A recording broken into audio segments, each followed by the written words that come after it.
გამარჯობა მეგობრებო, თქვენ უყურეთ BBR Whites. ახლა დღეში მარტო ვართ მე და ტაისონი, კარვით, კოცონით, ყველა საჭირო ნივთით და დღეს ამ ვიდეოში მინდა ვისაუბრო რა გავაკეთოთ იმ შემთხვევაში თუ ადამიანი ტყეში გადაეყარა ტახს. ასევე რა გავაკეთოთ ტახის თავდასხმის შემთხვევაში და რა უნდა ვიცოდეთ მის შესახებ, რაც გადარჩენაში გამოგვადგება და დაგვიხმარება. ზოგადად ადამიანმა ყოველთვის უნდა იცოდეს, რომ როდესაც ლაშქრობაზე მიდის, არ აქვს მნიშვნელობა ეს მეგობრებთან ერთად არის თუ მარტო, ყოველთვის არის იმის რისკი, რომ მტაცებელ არსებას გადაეყარო, რასაც რა თქმა უნდა შენთვის შეუძლია ზიანის მოყენება.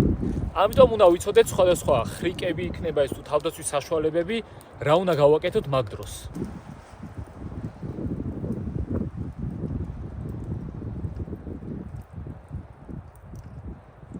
ჩვენს ქვეყანაში ბევრი საშიში არსება არ ბინადრობს, რასაც ადამიანისთვის ზიანის მოყენება შეუძლია. მაგალითად ავიღოთ მურა დათვი, ჩვენთან არის ტურები, ტურების ხროვა შეუძლია ერთი კაცი მოკლას. მსგავსი ფაქტი საქართველოში მე პირადად არ მახსენდება, მაგრამ შესაძლებელია და სიფრთხილეს თავი არ სკივა. ასევე მგლები, ჩვენთან ბინადრობს რუხი მგელი, სხვათა შორის ამ ტყეში ახლა სადაც ვიმყოფები, აქაც არიან მგლები. აი ამ ლაშქრობის ვიდეოს დავდებ შაბათს და იქ ნახავთ და მოისმენთ ამის შესახებ სხვადასხვა ინფორმაციას, ამ ტყესთან დაკავშირებით. და ჩვენთან ასევე ბინადრობს ტახიც, რაც საკმაოდ საშიში არსებაა. მაგალითად, მსოფლიოში პირველ ადგილზე ტახის თავდასხმებით არის ინდოეთი, მეორე ადგილზე არის ამერიკის შეერთებული შტატები, სადაც თავდასხმების 15% მთავრდება ფატალურად, ანუ სიკვდილით. ტახი საკმაოდ ძლიერი და საშიში არსებაა. ჯერ მარტო თავი ყველაფერს რომ დავანებოთ მის ძალას, აგრესიას და გამბედაობას, მისი ეშვები არის სხვადასხვა დაავადებების გადამტანი. ამ დაავადებებზე ცალკე ვისაუბრებ. ახლა ამერიკის სტატისტიკით ვსაუბრობ, რა ინფორმაციას მოვიძიე ეგ იყო. ამერიკის სტატისტიკის მიხედვით თავდასხმების, ტახის ადამიანზე თავდასხმის 80-85% ხდება მაშინ, როდესაც ადამიანი არის მარტო. ანუ ასე უბრალოდ ტახი თავს არ გესხმის. არსებობს ამის მიზეზები, რომლებსაც ახლა ჩამოგითვლით. პირველ რიგში რაც უნდა ვიცოდეთ, მასთან შეხების დროს თუ სიტყვაზე თავს დაგვესხა და რაღაც დაზიანება მივიღეთ, მაგრამ გადავრჩით. აუცილებლად უნდა ვიცოდეთ, რომ ტახებს გადააქვთ ტუპერკულიოზი და ჰეპატიტი, ასევე ცოფი. ზოგადად ეხა გარეული ღორია, ყველაფერთან აქვს შეხება, ჭამს მცენარეებსაც, მცირე ზომის ძუძუმწოვრებსაც ჭამს, ქვეწარმავლეებს, ანუ იკვებება ყველაფრით. როგორც ღორი და შესაბამისად ცხოველს, რაც უფრო ბევრ რაღაცასთან აქვს შეხება, განსაკუთრებით სხვა ცხოველებთან, ცოფის რისკებიც უფრო იზრდება. ამიტომ ეს არის ერთ-ერთი რამ, რაც ტახმა შეიძლება გადაგვდოს. ჰეპატიტი, ტუპერკულიოზი და ცოფი. ტახები განსაკუთრებით აქტიურები არიან ღამით. დღისით მათი შემჩნევა მეტნაკლებად რთულია. ღამით არიან აქტიურები, ღამით გამოდიან საჭმელადაც და ასე შემდეგ. ამიტომ ძალიან დიდი რისკია, რომ იმ რეგიონებში, სადაც ტახები გავრცელებულები არიან, უფრო დიდ ტყეებში ღამით გადააწყდეთ. და განსაკუთრებით საშიშია ტახი, როდესაც არის მის გოჭებთან ერთად. ნებისმიერი ცხოველი, ნებისმიერი მტაცებელი იქნება ეს თუ ბალახის მჭამელი, როდესაც არის საკუთარ შვილთან ერთად. აი მაგალითად დათვი ბელებთან ერთად, მგელი ლეკვებთან ერთად. და ამ შემთხვევაში ტახი გოჭებთან ერთად არის განსაკუთრებულად საშიში. როგორც ეხა ადამიანი საკუთარი შვილის დასაცავად ყველაფერს გააკეთებს, ისე არის მტაცებელიც. და როდესაც ტყეში დედა ტახი თავის გოჭებთან ერთად არის, თქვენ მისთვის ხართ საფრთხე, ადამიანი სადაც საფრთხის შემცველია და განსაკუთრებით მაგ დროს და გოჭების დასაცავად ყველაფერს გააკეთებს და იცოდეთ, რომ ბევრად აგრესიული იქნება მაგ დროს და აი ძალიან შორიდანაც რო შეამჩნიოთ, ჯობია ეგრევე მოერიდოთ. ან უბრალოდ აი უცხოურ ვიდეოებში მინახავს, რომ ტყეში ლაშქრობის დროს მხოლოდ გოჭი უნახავთ ტახის. ტახის გოჭი მარტივი გასარჩევი არის, მოყავისფრო არის, ზოლები და კოპლები დაკრავს. რაღაც შემომესმა იქი და მაინც ყურადღებით ვიქნები მე თვითონაც. და ყოველთვის მოერიდეთ, სულ ერთი გოჭი იყოს და თქვენთან მოვიდეს, თქვენ მოერიდეთ. შეიძლება დედაც ახლო-მახლო იყოს და ოდნავი სიახლოვეც და ვეღარაფერი გადაგარჩენთ. ტახის ეშვებისაგან. დედა ტახს რო თავი დავანებოთ, უნდა ვიცოდეთ თავდასხმის სხვა მიზეზები. ერთი ეს არის, რომ მათ სიახლოვეს ვართ და თავს იცავს, უბრალოდ ტახის რო იყოს რა ერთი, ან რამდენიმე მით უარესი. უბრალოდ თავდასაცავად, მეორე ეს არის მონადირეებს ესქმიან ტახები ხშირად თავს, იმიტომ რომ იცის ტახმა მონადირე ვინ არის? მონადირე რისთვის არის, რომ წავიდეს ტახზე სანადიროდ და ტახზე სანადიროდ რომ მიდიხარ, უკვე იმის რისკიც არის, რომ შენკენ გამოიწევს და თავს გესხმის. ცალკე ძაღლებით ხარ და ბევრად აგრესიული ხდება, ბევრად თავდაცვაზე გადადის და კარგი მონადირე რო არ იყოს ადამიანი, ტახის მოკლა ზოგადად ძალიან რთული არის. ბევრი მონადირის გამსმენია, რომ შეიძლება დათვი მოკლა მარტივად, მაგრამ ტახის უფრო რთული არის. ბევრად, როგორ გითხრათ, ძალიან გამძლე დამტანი ცხოველია რა. მაგის მოკლაზე ცალკე ჩავრთავ ბოლო 2-3 წუთს ალბათ.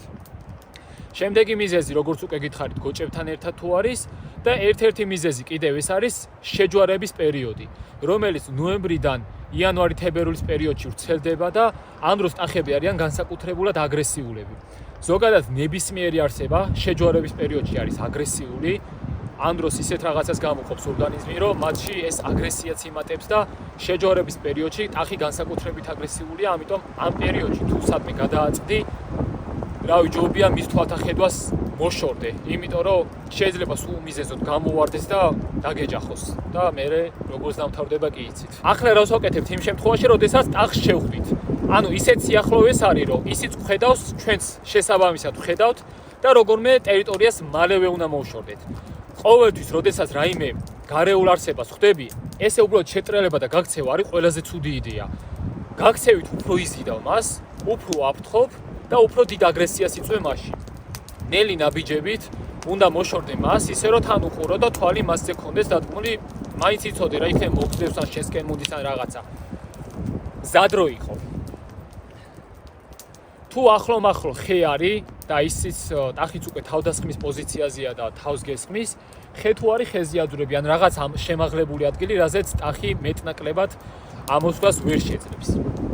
მაგრამ თუ უკვე აგრესიული გახდა და შეტევაზე გადმოდის, შენც შეტევით უნდა უპასუხო, თუ არც ხე ახლო-მახლო, არც კლდეა რო უცებ აძვრე, გასაქცევიც არ გაქვს. კიდევ თავარი, სისწრაფეში ტახს ვერ გაასწრებთ. სიჩქარით ტახის სისწრაფე თუ ზუსტად მახსოვს, თუ გინდათ გადაამოწეთ, მაგრამ ალბათ ძალიან ოდნავ ავწდე.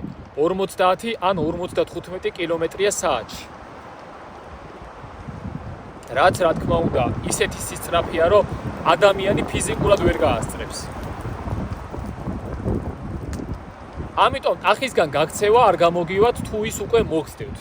უნდა უპასუხოთ თქვენს. თუ ცეცხლსასროლი იარაღი ხართ, ძალიან მაგარია, მაგრამ ტახს თავში რო ესროლო. აზრი არა აქვს, ჯერ ერთი მაგარი მონადირე უნდა იყოს პროფესიონალი, რომ ზუსტად გაარტყა და მეორე კიდევ ინგლისურადაც წავიკითხე, რომ ძალიან მაგარი თავის ქალა აქვს და ეს თავის აგებულობა. ზოგადად მონადირეების რჩევებით წავიკითხე ტახთან დაკავშირებით, სანამ ამ ვიდეოს ჩავწერდი და მისი ყველაზე სუსტი ადგილი არის წინა ფეხების ეს მონაკვეთი, გულმკერდის არე, სადაც არის გული, ფილტვები და სასიცოცხლოდ მნიშვნელოვანი ორგანოები. ამიტომ თუ ტახის მოკლა და მაგრა დაზიანება გინდა, უნდა გაარტყა სადღაც ამ მიდამოებში. თუ გვერდიდან იქნება აქენა შეიძლება პირდაპირ გულში გაარტყა და ეგ არის. ან სადღაც აქ. თუ უბრალოდ ზურგში დაადე, გვერდში დაადე, თავში სადმე გვერდიდან დაადე, აზრი არა აქვს, პირიქით უფრო გააგიჟებ და ბევრი ვიდეო მაქვს ნანახი, ტყვია მორტყმული ტახი რო მოდის პირიქით და ძაღლებს რო აბურთავებს, მონადირე ძაღლებს და მონადირეები რო ესვრიან და ეს ტახი რო არ ჩერდება. სხვანაირად აგებული ცხოველია და განსაკუთრებულად საშიში. ჩემი აზრით ესეთია და დარწმუნებული ვარ, ვინც მონადირეები მიყურებთ ახლა დამეთანხმებით და ისე კიდევ მინდა რომ ვისაც გამოცდილება ქონიათ ტახთან მიმართებაში, ნადირობის თემაში და ასე შემდეგ, დააკომენტარეთ. თქვენი ისიც გაგვიზიარეთ ისტორიები ან რაღაც თუ გადაგხდათ მასთან დაკავშირებით. ინგლისურად რო ჩაწერო, რომ როგორ ავირიდოთ ტახების მაგალითად სტუმრობა, ასე რო ვთქვათ, რბილად ჩვენ სალაშქრო ბანაკთან. ეს ხო არის ხა ჩემი სალაშქრო ბანაკი, აქ ვარ დღეს დაბანაკებული და სიტყვაზე ამ ტყეში ბინადრობენ ტახები. როგორ ავირიდოთ ეს რო ინგლისურად ჩაწერო, ამოგიგდებს სისულელეს, რაც შეუძლებელი ხა. ეწერა რომ 3 ფუტის სიმაღლის ღობე ააშენეთო და ეხა ლაშქრობაზე ღობის შენებას არავინ არ იწყებს. ამიტომ ზოგადად ამის რისკიც დაბალია, რომ ესე უბრალოდ ტახი საიდანღაც მოვიდეს და დაგეტაკავს, თუ მის ბუნაკთან არ ხარ სიტყვაზე რა, ან მის გოჭების სიახლოვეს არ ხარ. თუ სიტყვაზე თავს გესხმის და იარაღი არ გაქვს, დანა უნდა ქონდეს და კაცი თუ ლაშქრობაზე დანის გარეშე მიდის, არ ვიცი. მე თვითონ ჩემს თავს ვადანაშაულებ იმაზე, რომ იარაღის გარეშე დავდივარ, ცეცხლსასროლი იარაღის გარეშე, რაც აი ყოველი ჩემი წამოსვლა დღეში არის დიდი რისკი. კი საქართველოში ღმერთს მადლობა იშვიათია ეს უბედური შემთხვევები მტაცებლებთან დაკავშირებით, გლები, დათვები, ტურები და ასე შემდეგ, მაგრამ ნოლი ხო არ არის, ხო? ყოველთვის რაღაც არის შესაძლებელი და ჩემ თავს მე თვითონ ყოველთვის ვადანაშაულებ, რომ ცეცხლსასროლი იარაღს არ ვყიდულობ. რაღაცნაირად მეზარება რა, მაგრამ დანა ჩემთვის არის უნიშნულოვანესი რაღაც. რაღაცას ხომ აისაკეთებს საქმეს.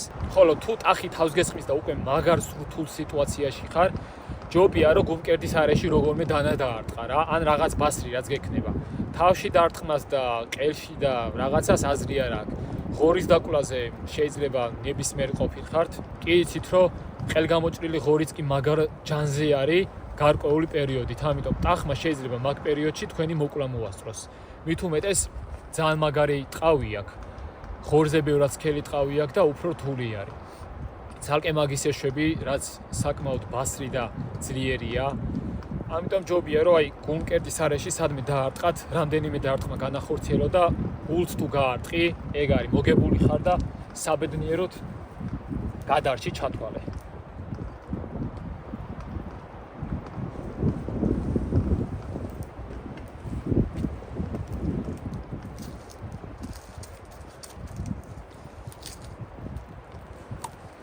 მაგრამ ყოველთვის ჯობია რომ იყო უფრო უსაფრთხოდ და კონდეს ყველაფერი რაც საჭირო არის რომ ეს უსაფრთხოება ბოლომდე შეინარჩუნო და საკუთარ თავს არაფერი ავნო სხვა არსებების ზემოქმედებით.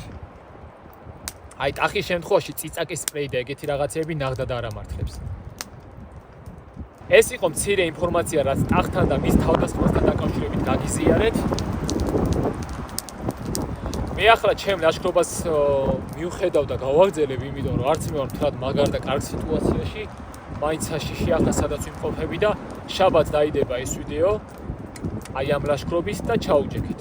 თქვენ კი თქვენი აზრი დააკომენტარით და ტახთან დაკავშირებით თუ რაიმე ინციდენტი მოგსვლიათ, რაიმე ამბავი თუ გაქვთ, ან სხვისგან გსმენიათ, ეგეც დაწერეთ და კომენტარებში განვიხილოთ.